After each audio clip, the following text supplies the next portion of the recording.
Witamy Was w drugiej części naszej podróży do Kapadocji, krainy, której nazwa oznacza Ziemię pięknych koni. To niezwykły region w centrum Turcji, słynący z formacji skalnych, które wyglądają jak z bajki, podziemnych miast i niepowtarzalnych lotów balonem o świcie. W pierwszej części zabraliśmy Was na podniebną przygodę balonem, zwiedziliśmy zamek Uçhisar, przejechaliśmy się konno o zachodzie słońca w bajecznych dolinach, odwiedziliśmy warsztat Sultan Ceramics w Avanos i przeszliśmy Dolinę Gołębi. Dziś zaczynamy od kolejnego spektaklu balonów, tym razem obserwowanych prosto z naszego hotelu Kelebek. Pobudka o 5:00 i na taras. Zwiedzimy malowniczą Dolinę Ihlara, zajrzymy do podziemnego miasta Derinkuju, przejdziemy przez Dolinę Wyobraźni, Dolinę Miłości i Dolinę Mieczy. Zajrzymy też do muzeum na świeżym powietrzu w Zelwę i pobliskiego Pasa Baglari. Nie zapomnimy również o lokalnych przysmakach, bo Kapadocję odkrywa się nie tylko oczami, ale i smakiem. Opowiem Wam, dlaczego warto mieć tu samochód, gdzie najlepiej wybierać pieniądze, a na koniec pokażemy nocne życie w Goreme. Zaczynamy drugą część naszej kapadockiej przygody. Chodźcie z nami! Nie zapomnijcie subskrybować naszego kanału, aby być z nami w naszych następnych przygodach pełnych kolorów i smaków.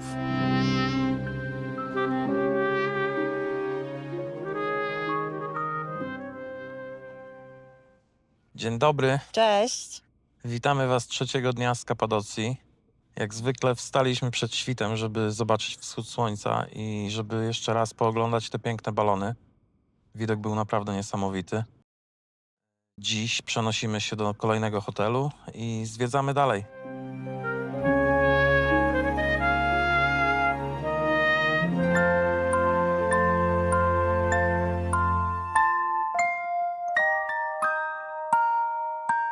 A zaraz po śniadaniu wyjechaliśmy z Goreme. Aby dojechać do pierwszego miejsca, do przejechania było około 80 km.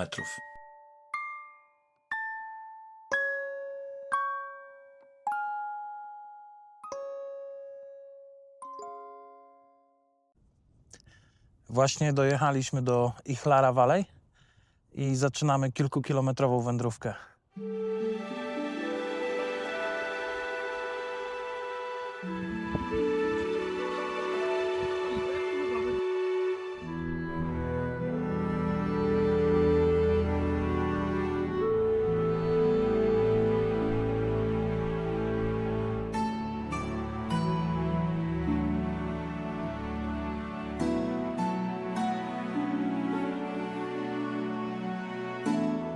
Bilet wstępu do Doliny Ihlara kosztuje 15 euro.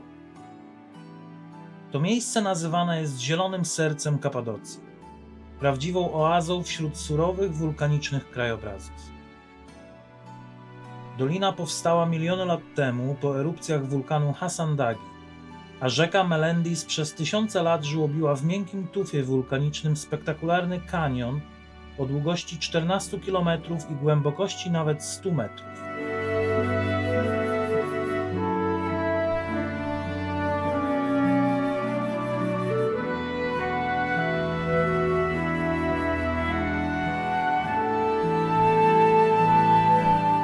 Dolina Ihlara kryje w sobie ponad 100 wykutych w skałach kościołów i kaplic z czasów bizantyjskich. W wielu z nich do dziś zachowały się freski, kolorowe malowidła przedstawiające sceny biblijne, które przetrwały setki lat. Najsłynniejsze z nich to kościół Węża, kościół świętego Jerzego czy kościół świętego Daniela.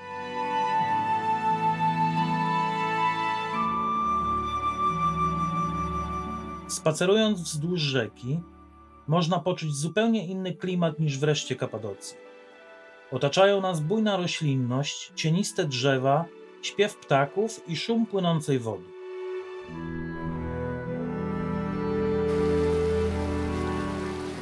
To idealne miejsce, by odpocząć od upału i tłumów, a jednocześnie zanurzyć się w niezwykłej historii. Od IV wieku w dolinie mieszkali mnisi, pustelnicy i zwykli ludzie, chronieni przez strome ściany kanionu z dostępem do wody i żyznych pól. Ich życie toczyło się tu w harmonii z naturą, a wykute w tufie kościoły, domy i kaplice tworzyły swoistą, ukrytą przed światem wspólnotę. Dziś turyści mogą przejść różne odcinki szlaku, od krótszych, godzinnych spacerów po całodniową 14-kilometrową wędrówkę aż do wioski Selime, gdzie znajduje się imponujący klasztor. Każdy krok to podróż nie tylko przez wspaniałą przyrodę, ale i przez wieki duchowej tradycji Kapadocji.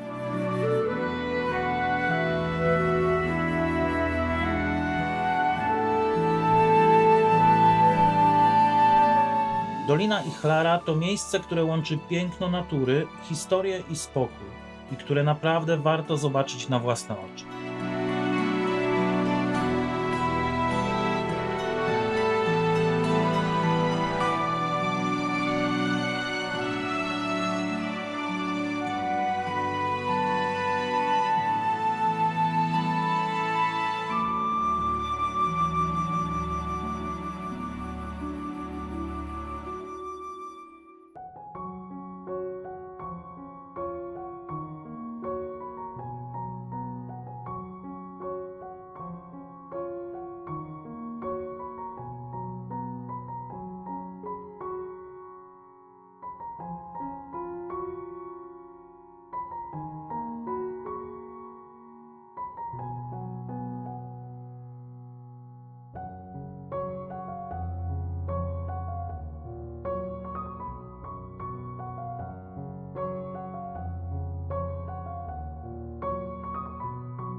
A teraz moja chwila prawdy.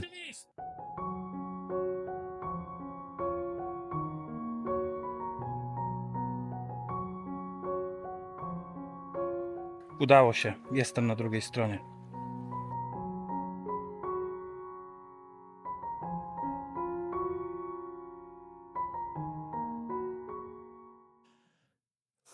Wyszliśmy na górę. Ktoś pomyśli, że jestem wariat, ale policzyłem wszystkie schody. Do góry zrobiłem już 380 dokładnie schodów. Przede mną zostało raz, dwa, trzy, cztery, pięć. Przede mną zostało 10 schodków, czyli 390 schodów w dół i później w górę. A prosto z Doliny Ihlara ruszyliśmy w dalszą drogę. Około 50 km dzieliło nas od kolejnego niezwykle fascynującego miejsca w Kapadocji. Po przyjeździe do Derinkuyu postanowiliśmy najpierw zatrzymać się na szybki lunch. Tym razem wybraliśmy lokalną restaurację Keskin, znajdującą się tuż przy wejściu do podziemnego miasta. Na stole pojawiło się aromatyczne wołowe mięso z ryżem i warzywami. Proste, ale niezwykle smaczne danie, które idealnie pasowało do dalszej wędrówki. A najlepsze? Cały rachunek wyniósł jedynie 8 euro za 2 osoby.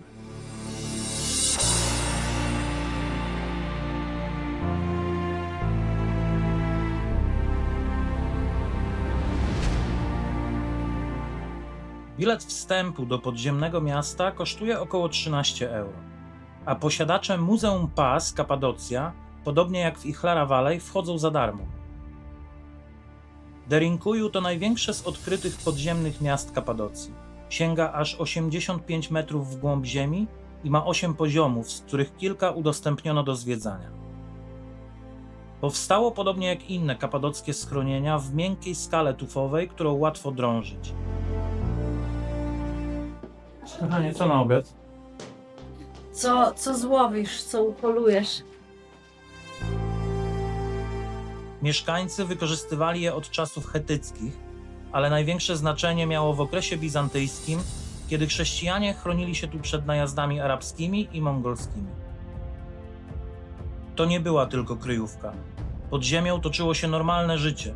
Były tu stajnie, winiarnie, magazyny żywności, studnie, a nawet szkoły i kaplice. Szacuje się, że Derinkuju mogło pomieścić nawet 20 000 ludzi wraz ze zwierzętami. Generalnie jaskinie są mega, ale nie polecam ludziom z klaustrofobią, bo korytarze są naprawdę wąskie. Nieraz idziemy w dół przez 20-30 metrów i w połowie drogi trzeba się zatrzymać, bo od dołu idzie grupa, która już przeszła 40-50 metrów. I zawsze jedna ze stron musi się albo cofnąć do góry, albo cofnąć w dół, żeby przepuścić tą drugą grupę. W niektórych miejscach korytarze sięgają raptem może 1,40 m wysokości. No także nie jest to za fajne przeżycie, jeżeli chodzi o przechodzenie przez te korytarze. Spacerując ciasnymi korytarzami i zaglądając do sal wykutych w tufie, łatwo sobie wyobrazić, jak całe miasto funkcjonowało w podziemiach przez długie miesiące. Ania szuka jakiejś jamy, żeby się schłodzić. Jak za ciepło. Jak schawa, wiesz, tak jest ja. To jedno z najbardziej niezwykłych miejsc Kapadocji, gdzie historia i inżynieria spotykają się kilka pięter pod ziemią. A my wróciliśmy już do Uçhisar i jesteśmy w kolejnym hotelu. Simera in Cappadocia. Cena za noc ze śniadaniem w tym hotelu to około 120 euro.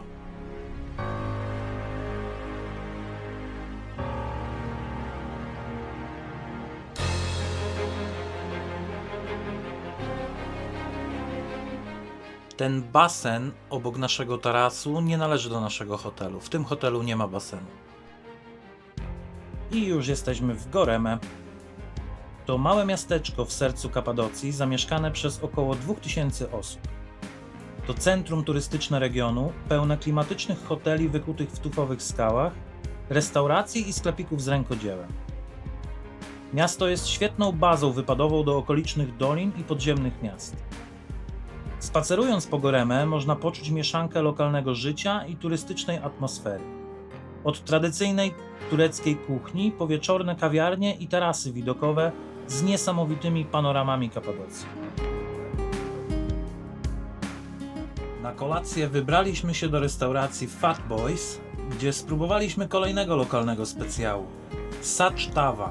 To tradycyjne tureckie danie podawane na rozgrzanej metalowej patelni, w której mięso i warzywa długo trzymają aromat i smak. Cena tego dania to 800 lir, czyli około 18 euro. My wybraliśmy jagnięcinę, ale jest również opcja z wołowiną, kurczakiem lub wegetariańska. Do zestawu dostaliśmy frytki zamiast ryżu, warzywa oraz pieczywo.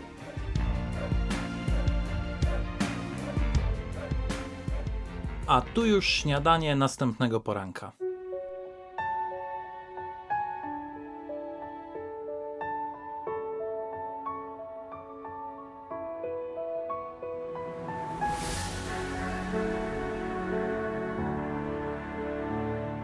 Jedziemy tą drogą brukowaną już dobre 2 km.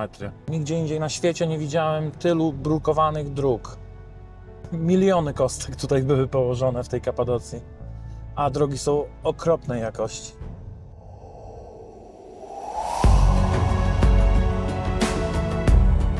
Cześć kochani, dzień dobry. 4. dzień naszej przygody. Dojechaliśmy do pierwszego miejsca, Zelwe Open Air Museum. tak naprawdę niedaleko od naszego hotelu. Wszystko tutaj jest generalnie w odległościach między 10 a 15 km od siebie. Także bardzo wygodnie. Idziemy zwiedzać. Bilet wstępu kosztuje 12 euro, a z Muzeum Pas można wejść za darmo.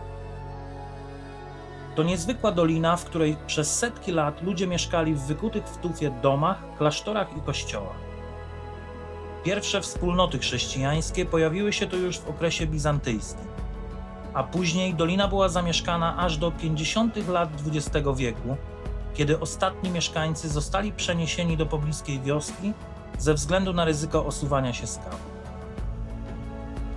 Zelwe było kiedyś jednym z największych klasztornych osiedli w Kapadocji. Spacerując między stromymi ścianami doliny można zobaczyć kościoły z malowidłami, kaplice, piekarnie, winiarnie i domostwa, które tworzyły tętniącą życiem wspólnotę. To miejsce różni się od Goremy.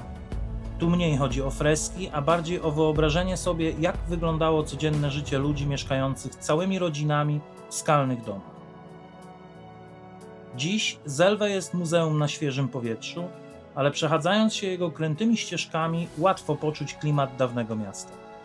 Opustoszałego, ale wciąż pełnego historii.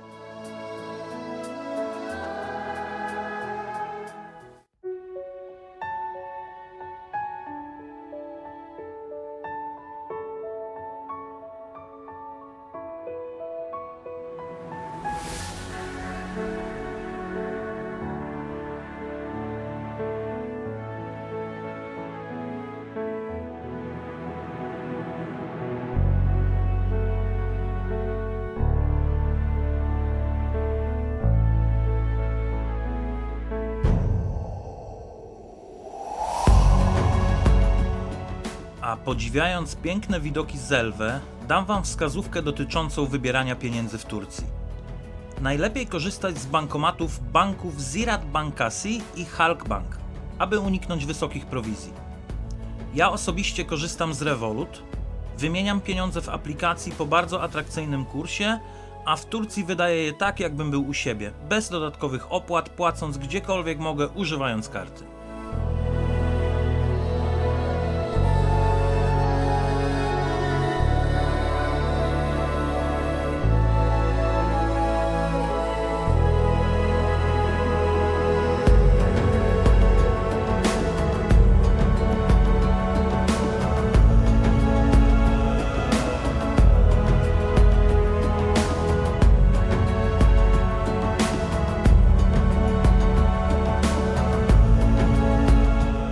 Zaledwie 1,5 kilometra od Zelwe znajduje się Pasa Baglari, czyli Dolina Mnichów, słynąca z niezwykłych kominów skalnych, wysokich, grzybkowatych formacji, które wyglądają niemal jak z bajki.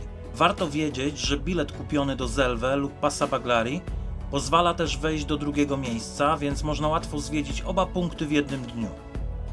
Dolina zawdzięcza swoją nazwę mnichom, którzy mieszkali tu w odosobnieniu, wykuwając w skałach niewielkie domy i kaplice. Spacerując po dolinie, widać też liczne formy skalne z charakterystycznymi kapeluszami, które powstały w wyniku naturalnej erozji przez tysiące lat. Pasa Baglari jest miejscem niezwykle spokojnym. Cisza i majestat tych kolumn robią ogromne wrażenie. Można tu poczuć, jak wyglądało życie mnichów, którzy wybrali to miejsce na duchową samotnie, z dala od reszty świata. Kolejnym punktem, który odwiedzamy, jest Devren Vadisi. Po angielsku jest to Imaginary Valley. Skałki, które tutaj zobaczymy, przypominają różne zwierzęta, niektóre przypominają ludzi. Każdy mówi, że w zależności od tego, co widzimy, jak wiadomo, każdy ma inną wyobraźnię. Każdy może zobaczyć co innego. No więc zobaczmy.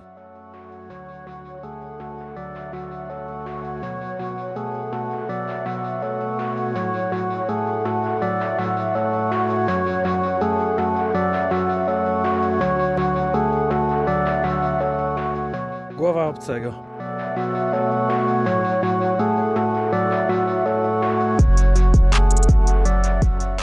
Ten tutaj pan wygląda jak posąg z Wyspy Wielkanocnej.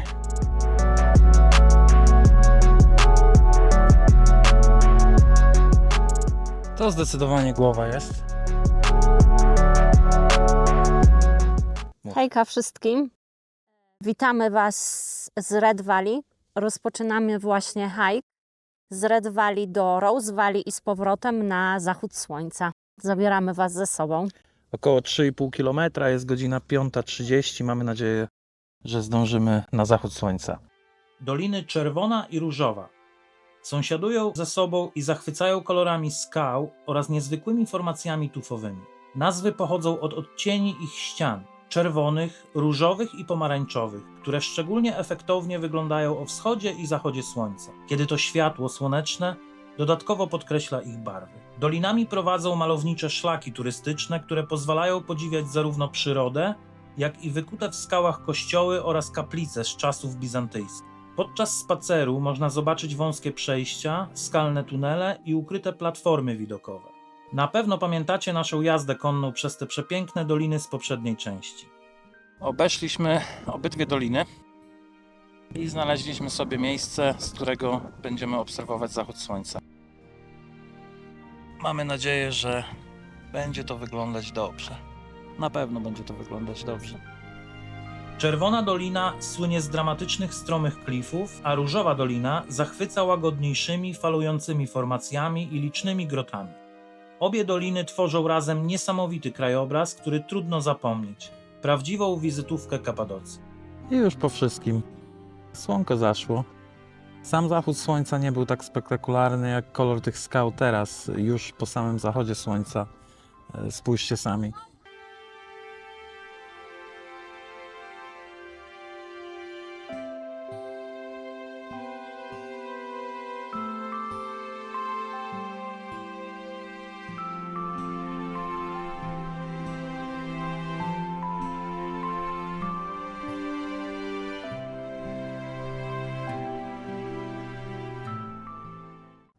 Dzień dobry. Dzień 5, witamy Was. Siema. Dziś plan dnia jest taki, że jedziemy do Love Valley i do Swords Valley, czyli do Doliny Miłości i do Doliny Mieczy. A dalej się zobaczy. Teraz śniadanko.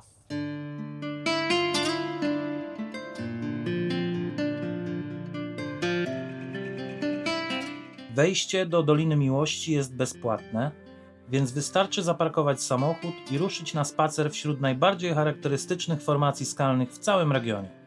Na jej szczycie możemy zobaczyć ciekawy zwyczaj lokalny. Na niektórych drzewach zawieszone są kolorowe buteleczki, które mają przynosić szczęście i spełniać życzenia odwiedzających. To dodaje miejscu trochę tajemniczego, magicznego klimatu.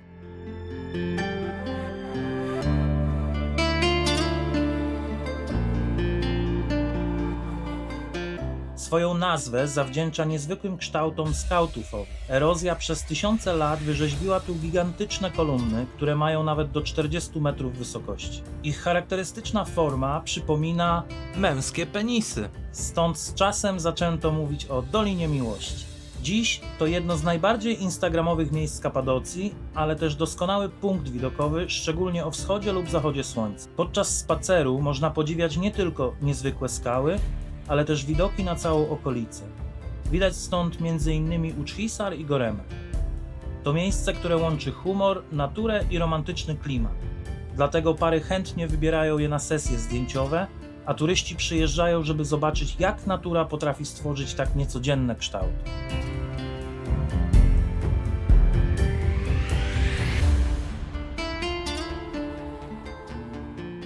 Dolina Mieczy to miejsce pełne strzelistych formacji skalnych, przypominających miecze wbite w ziemię. Nazwa wzięła się właśnie od ich kształtu. Ostre, wysokie kolumny robią ogromne wrażenie i świetnie nadają się do zdjęć. To właśnie tutaj, jeżeli pamiętacie z pierwszej części, mieliśmy przyjemność 2 dni temu podziwiać piękny zachód słońca, jadąc konno.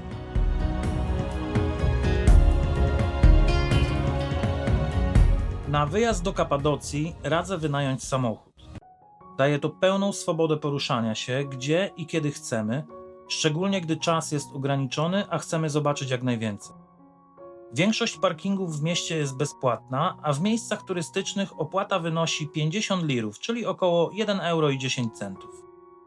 Wynajem auta na 6 dni kosztowało nas 350 euro plus 110 za pełne ubezpieczenie, a paliwo w regionie to około 1,10 euro za litr.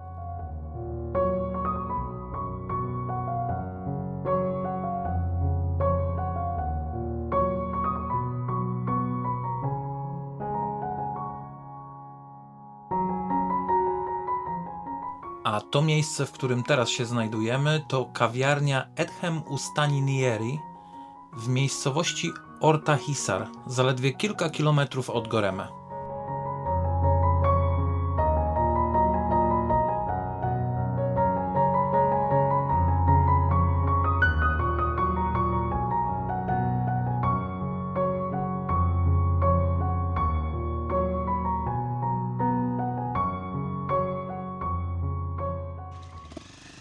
Ostatni zachód słońca w Kapadokii. Jesteśmy na punkcie widokowym z widokiem na Goreme. I to właśnie stąd cieszymy się tym pięknym widokiem po raz ostatni. Patrząc na panoramę Goreme, warto wspomnieć o jednej rzeczy. Jeśli planujecie lot balonem w Kapadocji, najlepiej zarezerwować go z wyprzedzeniem jeszcze przed przylotem. Zdarza się, że ze względu na wiatr loty są odwoływane. Wtedy pierwszeństwo mają osoby, które już mają wykupiony bilet, a w razie odwołania ich rezerwacja automatycznie przekładana jest na kolejny dzień. Dzięki temu macie dużo większą szansę, że uda wam się polecieć. To już nasze drugie podejście do słynnego testi kebabi w Kapadocji, ale tym razem spróbowaliśmy go na mieście. I muszę powiedzieć, jest równie pyszne jak poprzednio. Cała magia polega na tym, że mięso dusi się w glinianym dzbanuszku, który trzeba rozbić przy podaniu. Najpierw spróbowała Ania, trochę z niepewnością, trochę z tremą, i przez chwilę wyglądało, że dzbanek się jej nie podda.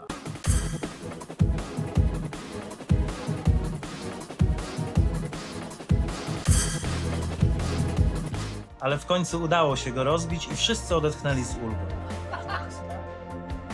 A potem przyszła moja kolej. Hold, please. Do it. It's better, I think. Wow, it's better, I told you. Block this out.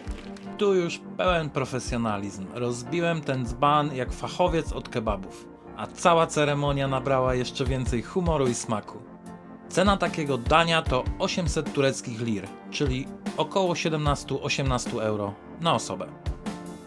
Na deser nie mogło zabraknąć baklawy, czyli słodkiej, wielowarstwowej przekąski z ciasta filo, orzechów pistacjowych i syropu miodowego. To prawdziwa bomba kaloryczna, ale też symbol tureckiej kuchni. Chrupiąca, słodka i aromatyczna, idealne zakończenie dnia pełnego wrażeń w Kapadocji. Dziękujemy, że byliście z nami podczas tej wspaniałej podróży po Kapadocji. Mieliśmy okazję zwiedzić przepiękne doliny, podziwiać wykute w skałach kościoły, zajrzeć do podziemnego miasta w Derinkuju i wznieść się w przestworza podczas niezapomnianego lotu balonem. Jeśli podobał wam się film, kliknijcie subskrybuj i włączcie dzwoneczek, żeby nie przegapić kolejnych przygód. Już wkrótce pokażemy coś zupełnie nowego, a dokładnie co? Śledźcie nas na Instagramie, a tam damy znać o kolejnym odcinku. Do zobaczenia!